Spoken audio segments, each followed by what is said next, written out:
the last word is the cocktail we're talking about in this segment.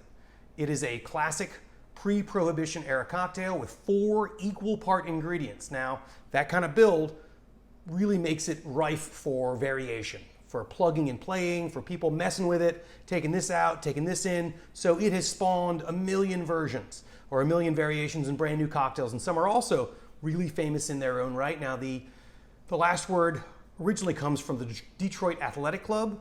I believe there's a menu they have from 1916 that features it on the menu for 35 cents. We are not offering it for that price today.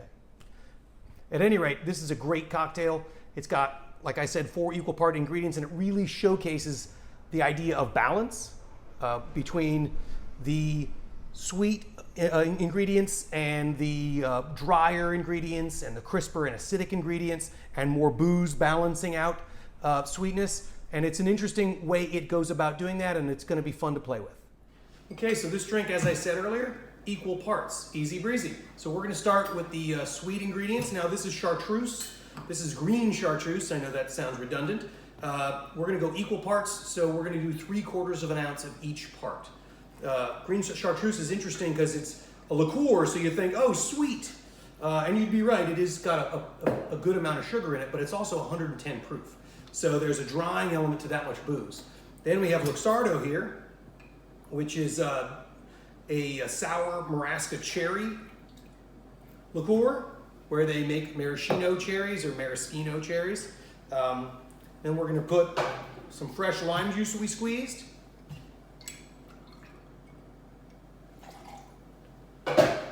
And gin.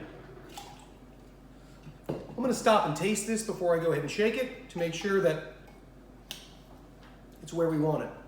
Oh yeah.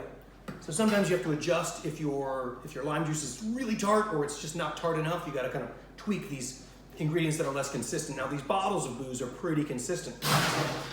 As we've said before, with these basic cocktails, each ingredient makes a huge difference. So we're using Beefeater today, but plug and play with whatever gin you like and see how it comes out different.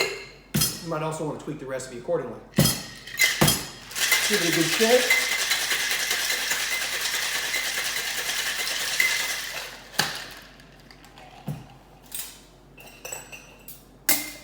And then we've got a pre-chilled glass here.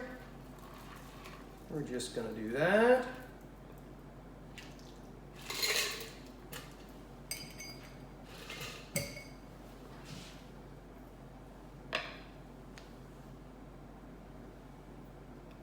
The last word.